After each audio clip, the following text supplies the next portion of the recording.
Have you ever seen a nigga like a little strange, but I hit it right? Niggas stretching, I just stretch my ears. Snort the powder and arrest my fears. Playing dirty like I'm billing beer. I'm a bad boy filled with Biggie spirit. Is this your king? He ain't marvelous. I got hella scars, see me shaking spears. I see you and think you so Apollo, and I'm like pan-seared. I'm so damn rare. Say your name shit. Put her hands there, put her head here. No more fanfare. Hello y'all, I be the chillest guy, stepping off my throne to come and get applause. I be kicking, flipping hella bars like a black belt in hip hop or martial arts. What up, what up, what up? We are back yet again for another episode of the Something Podcast. I am your host that absolutely does the fucking most, Mr. Aloww Boot in the motherfucking building with my co-host, Mr. Howard D. Stackington. Howie Stacks, what's up, baby? Wagwan. What's going on with you?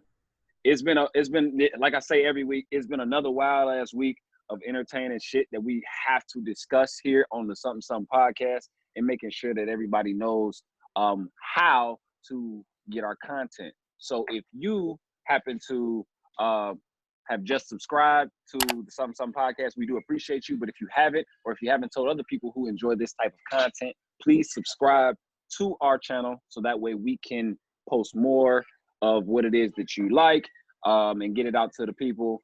And comment as much as you possibly can. Nonsense even, the more traffic, the better. We just want to be able to get this great content out to you guys. So please follow us on our Instagram, some on IG, some podcast on IG. They'll post it somewhere in here for you so that way you can have it. And follow us on all our social media handles, and reach out to us, man. Because like I said, these episodes are going to get better and better. Our production's gotten better. We're fucking turning it up a notch, and we ready to get shit going. This week, I want to start it off, by saluting all of the people who have not only lost their lives to coronavirus. We've reached roughly around 100,000 during this quarantine. We're in the 90s, I believe, now, but it's going to top 100,000. And we've also lost some prominent stars.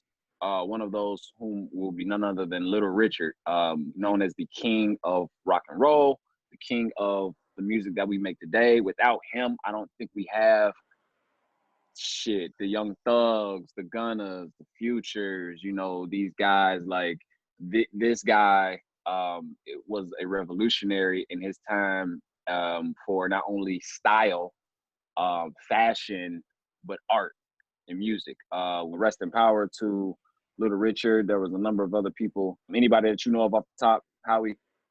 I just remember seeing Dave East post about this boy in Little Richard. Ben Stiller's father too, as well. Oh wow. Yeah, good guy, great actor, and we're starting to realize how much more important it is to be around the ones you love during something like this right now, just because of that. So, I just always want to make sure I can at least start there before we get into shit. Just, we are human too.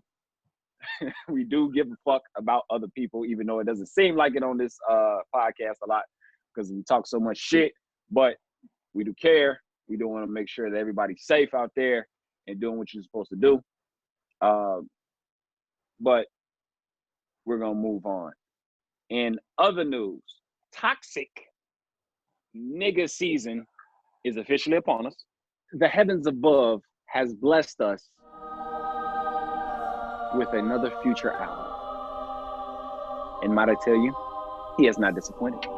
Yet again, he has shown us the master of misogyny, his ways, his techniques, his holiness of keeping bitches down and keeping niggas up has put him on top. She Belongs to the Streets has been nothing more than the phrase of 2020. We shall relish in his ways, for he knows all.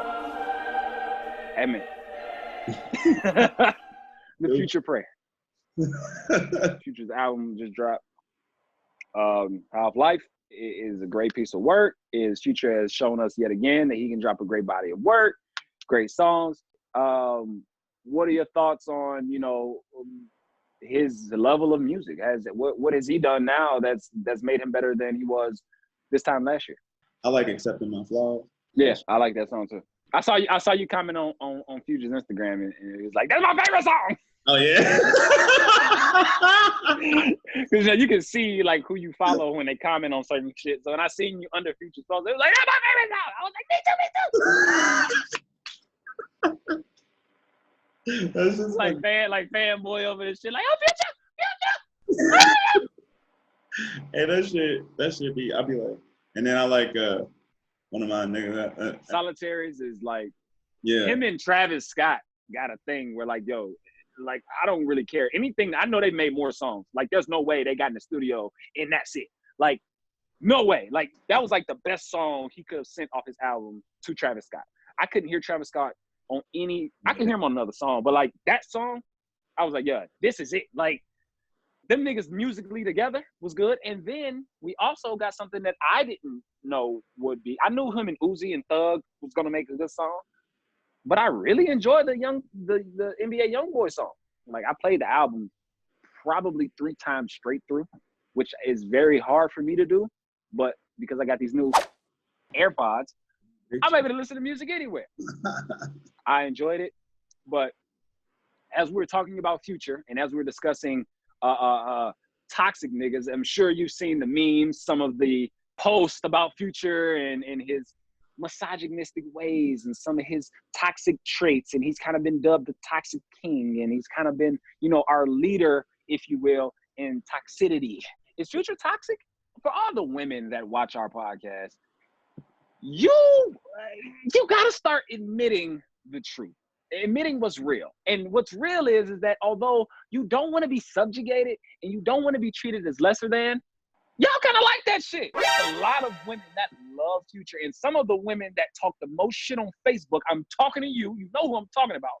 These are ones talking about how, oh, you know, it's just so misogynistic and it just puts women as seen as this and that, but you eat that shit up. Bounce your ass, bust your knees, touch your elbows, freak hoe. Like, hey, there's nothing wrong with a freak hoe. I don't know. I have a list here, okay, of things that women may consider men as toxic for having or listening to or doing. I call these the toxic nigga season list traits. And I have the toxic woman season list traits, right? You are a toxic nigga if you wear do-rags, wear great sweatpants more than often, and you just put out a mixtape within 6 months. So these things divide us up. Yeah, but you get your shit. This divides us up in this list. I got a lot of things on this list. You actually got a single too. I do. I don't have a mixtape. I may have a song or two that I've recorded in my time. If I put them all together, I can make a mixtape.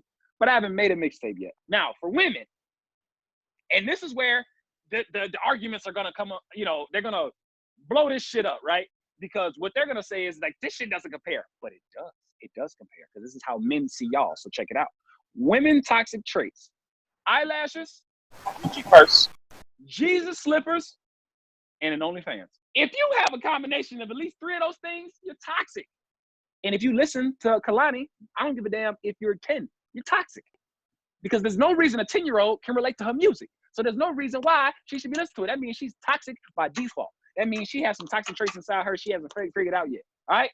OnlyFans has gone up 310%. I seen Lil Chemo has an OnlyFans.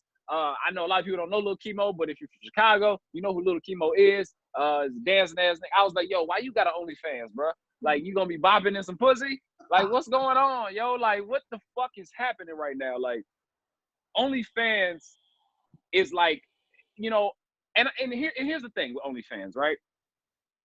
I don't have an OnlyFans. I don't subscribe to OnlyFans at all, but I do like the concept of getting paid directly for whatever content that you decide to provide on this app. It takes power away from places like Pornhub or, you know, any website or any of these other sites that, you know, you can basically solicit yourself to, you know, show the world for money. I don't know. I'm conflicted because I enjoy the concept, but I don't enjoy how people are flocking to this as if like this is this like the new age hoeing? Is this like the new way to prostitute yourself in a way, even though you're not prostituting? They just trying to make that money, bro. Bro, and just make it, but making that money at what cost, man? Because here's the thing. I remember there was a time in social media, I want to say maybe between 2011 or 12 to like kind of like now even still, where, you know, if you wanted to be a rapper, right, but you also were funny, you would make a viral funny video to promote yourself. That blows up, and then you start promoting your music, right? And then you start promoting other lanes of things that you want to do. To me, that's the new age way to promote. So if you're doing this to promote yourself and then get money off of it, it's kind of like you kind of like hoeing yourself out in a way. Like, I'm not saying to do porn is hoeing, but in this facet, in a way, it's kind of like just free for, like, you're not taking this as a career. Like, real porn stars want to do porn. You know what I'm saying? Like, the ones that make money off porn, they really want to do porn. Like, you know, like, people on here don't want to do porn. They just see an easy way to make money, and it's a direct avenue to your pocket. I can't knock the hustle, bro. And honestly, I've thought about it. I was like, man, I should just make a Finsta, then make an OnlyFans. But then I was like, everybody gonna see this dice tattoo when I start beating my dick. No, please don't, please don't. Other, I guess, television or media news. Have you been watching The Last Dance at all? We're tonight is the final night. I watched like a portion of one. If you haven't watched it, please go catch up on that, because it's historical. It's monumental. It goes into the life of not only Michael Jordan, but the teammates through The Last Dance, the '98 Bulls. It's introspective on like the Michael Jordan viewpoint of like how things were going in his life pretty much every year up until The Last Dance, which is his last year with the Bulls. So it keeps jumping back and forth. This is the one documentary where it's like I've ever seen where it goes to '98, then back to '88, then '98 back to '91, and then '98 to '95, '95 back to 90. Like, it just jumps all over the place, but you can keep up with it because like the way they're telling the story and how it all goes together, it creates this timeline so you can kind of see how everything kind of panned out to '98. But there's a bigger thing that's been uncovered in sports, and it's been all over the like sports media is worthy of talking about, is that Michael Jordan was a fucking asshole, bro.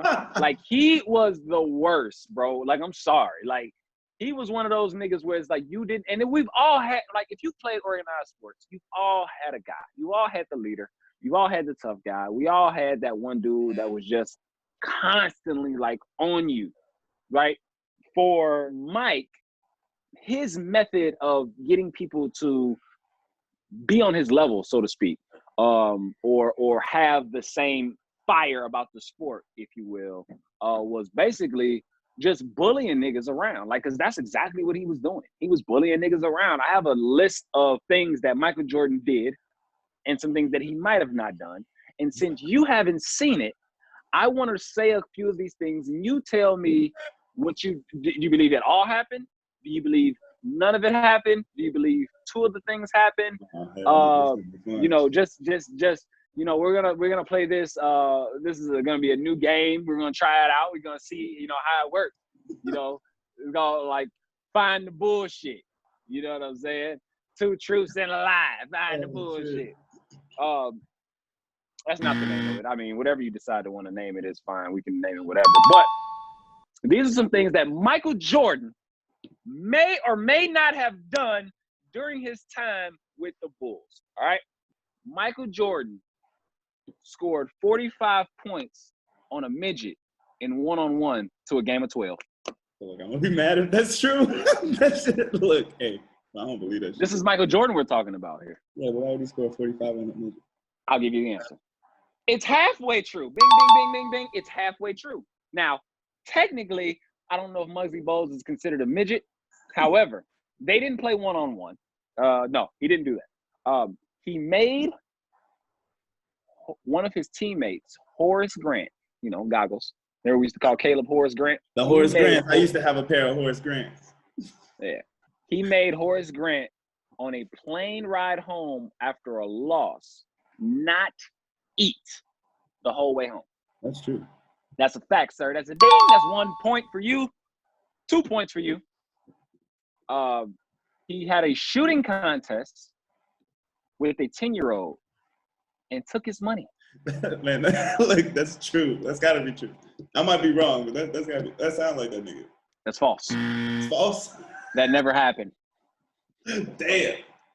Michael Jordan perhaps made a kid, a ball boy, sign his autograph for him and give it to somebody for $5, only for the fan to find out that wasn't Michael Jordan's signature. Wait, what? Bonus point if you can find out who the ball boy was, because he's a famous person from Chicago. The answer is Common. And yes, that did happen. He made Common sign his autograph for him, and he spelled Michael wrong. Okay, so and he had to give the $5 back. That's just as bogus as taking the kid's money. These are some things that Michael Jordan may or may not have done, but even the things that he haven't done, he possibly could have done it. Michael Jordan had a basketball camp. This was like 5-6 years ago or something. Like, he had a basketball camp where he had a shoot around. Like, it was just him. And if he missed one shot, the entire camp got free Jordans. This nigga made every bucket, every shot. Like, he even tried to miss. Like, he was like, I mean, he was just stroking the bitches. All you heard was, and the kids was like, but Mike, like, he didn't even try to miss. Like, yo, like, Mike is a dick, dog. Like, yo, like, deep down inside, like, he probably really is a really nice guy. He just, like, I know how I can come off sometimes, right? I can come off like a dick to a lot of people. But if you know me, you know how giving I am and caring, you know that I'm a pretty nice guy. You know what I'm saying? Are you comparing yourself to Michael Jordan? Yes. Yes, I am. Yes, I am. I can understand it. And I know a dickhead when I see one. So if I tell you that Michael Jordan's a dickhead, you should believe me. Because I am also, too, said dickhead. And I understand what it's like to be that way. And to be honest with you, if I was Mike, I would have probably did worse than shit. I would have probably made the nigga take the team bus home instead of get on the plane. Like, I probably would have been like, yo, son, ain't nobody gonna eat, son. Had I lost one game and I was Michael Jordan, I knew I had the team that I had in the fucking 90s, man, motherfucker, everybody's running suicides after the game. I would have had Bugs Bunny hooping with me, nigga, during the motherfucking breaks in Space Jam. Nigga, like, I would have had the whole Looney Tunes squad at all times. Nigga, like, I'm gonna call them niggas. Like, I would have just did that shit. I would have, man, Mike could have not had the success he had the way he had it today, how he did back then. Because if he needed to do that to get that success, it'd have been extremely difficult for bro. Like, it would have been very difficult. Like, now this is why I gotta watch the documentary, because I'm interested. Yeah, man, you gotta watch it. You gotta watch it, bro. It's good. It's really good. Final segment of the day. It is the Fuck Jason Up game, but otherwise known as This or That, where we discuss crazy ass shit in this or that situations and figure out what is the least worst thing that you could possibly do, or what makes the most sense to do, or however you want to phrase it, right? But this episode is going to come from the ghost behind the camera screen. And I will be sitting back and I'll be answering these questions just as fucked up as you. Oh, so it's a fuck you two up game. Oh shit. I'm in it too. You know what I'm saying? I'll be fair. Like, cause I think you think I'm not fair. And that's sad. That makes me hurt. So this episode, I'm going to be fair with This or That. I am going to sit back. I'm going to answer the questions. I'm going to dive in head first, just like you, and then answer it off the cuff. And you know, not have time to think. So you done heard some of the shit I said. I'm like, I don't even remember saying that shit. As we run back these podcasts and I hear some of the shit that I said, I was like, why? Why did I say that out loud? Why did I say that to people? But my job is to be as authentic as possible. Yeah. So, Chris C. Moss, whenever you're ready for the This or That questions, I am ready to answer, sir. Or we are ready to answer. Would you rather fight the current version of Mike Tyson for a meal, or fight a school for the deaf and the blind just for the bragging rights? Why would you fight a school for the deaf, blind, and dumb? Howie. Wait, is Howie. this taking the easier route? Hold on. Both questions for $1 million, Chris? No. So why would you just fight a school? For the bragging rights, B. I'm not getting my head knocked off. But no nigga. I'm going in there. Some of them niggas ain't gonna be able to see me, and some of them ain't gonna hear me coming. But I'm gonna be in that motherfucker, knocking their motherfucking heads off. Would you rather lose the ability to read or lose the ability to understand numbers / count? There's a lot of successful people that don't read. So, but if I know how to count, I should be okay. So I'll take math over reading. Me too. Sex with a futuristic robot or sex with a thick alien? A thick alien? Well, the alien's real. It wasn't made. So I'm gonna go with the real live being as opposed to the artificial AI. I just don't know if it got the same holes, so I don't really know. I don't think I can fuck an alien, bro. Remember, man, fucking an alien world might be totally different. Yeah, but what you gonna do? What if they just back to back? You know, you just hold your back to their back, and then that's fucking to them. Like, I don't know, man. Shit. I don't know. It's too much speculation. Teleport anywhere, but you get instant diarrhea once you show up, or be able to read minds, but you come instantly afterwards. Oh, fuck me. I'm gonna take diarrhea, man. Because I'm what? Why? I'm thinking in my head of like the most logical answers. You always pick the opposite of what I'm thinking. I guess that's what just makes us different. I think about what I can deal with more. I can teleport to the first toilet. That could be my thing. This could be a thing. How? You teleport and you just shit on yourself?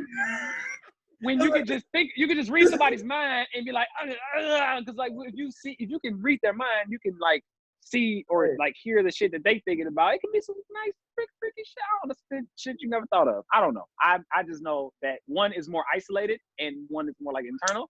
And the shitting on yourself is kind of like you just shitted on yourself. Like if I could teleport to the nearest toilet, I'll be all right. Would you rather have sex with your best friend to save their life, or have your best friend have sex with your girl to save your life?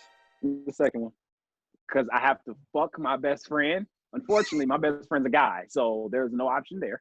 So we have to do. You gotta fuck my bitch, man.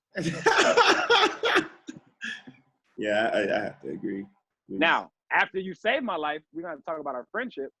But you got some pussy out the deal. You just can't be my best friend no more. Like we can be cool. Like I'm always remember what you did for me. But we ain't going to barbecues together no more, nothing like that. Like you for my bitch, like you know what I'm saying? Like, all right, mother, goddamn, that shit was different. I don't like that. I don't like not knowing. It's weird. Yeah, nigga, I gotta wing it. We definitely appreciate all the viewership. Again, I cannot stress this enough. We absolutely appreciate our somebodies. For our people who don't know, the somebodies of the Something Something podcast are you, the people that subscribe, the people that take the time out of their busy schedules to talk with us. I've had a lot of people reach out to me recently and just said, listen, man, your podcast give me through work. I just listen to y'all to talk shit. So like, man, this is really growing, and we really do appreciate the somebodies for engaging in the content of what we discuss from week to week and giving us ideas and just everybody as a whole, man, who has anything to do with this, man. We do definitely appreciate you guys, because without you, there is none of this, man. We're not making this for ourselves. We do enjoy hearing ourselves speak, but we do love getting our thoughts across to other people out in the world. So we do definitely appreciate you guys for tuning in every week like you have. We appreciate you getting us this far.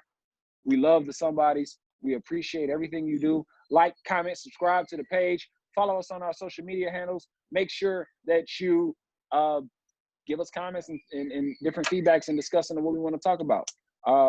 Howie, is there anything that you got for the somebodies before we get out of here? Shit, same thing you said. I appreciate y'all. Comment, like, subscribe. You know what I'm saying? I've been seeing the growth, and I appreciate you tuning in. And yeah, man. I'm glad you enjoy it. I'm surprised. Sometimes I be listening to stuff I say. I'm like, hey, I'm glad you like it. You know what I'm saying? They love it. Like people have not been like totally turned off by some of the shit I'm saying. So that means I'm doing something wrong. So tune in next week where I dance butt naked on the table. Hell nah. with barbecue sauce poured all over me. No. If I can figure out a way to get y'all motherfuckers riled up And on that note, we are the Some Podcast. We do appreciate you again for tuning in this week. Be on the lookout for some exciting new episodes to come, some special guest hosts, and we may sooner than later we may take this on the road once this is all said and done. We've got some things possibly lined up. I won't spill the beans yet, but it'll be a nice little treat for you guys. So again, this is the Some Podcast. I am your host that does the absolute fucking most, Mr. Aloww Boo. My co-host, Mr. Howie Stacks. And for our production crew, Jew, C. Moss, we will be back again next week to give the people what they want. And on that note, we out. I always felt I had a lot of wisdom. Born with common sense, I like to listen. Yeah. Trying to get an edge on competition. Throwing up a shot for the win, I won't break it. I pledge allegiance only to myself. And most of life is overcoming hands you've been dealt. Such a soap opera as the world is always turning. Enlightened creatures keep our minds open.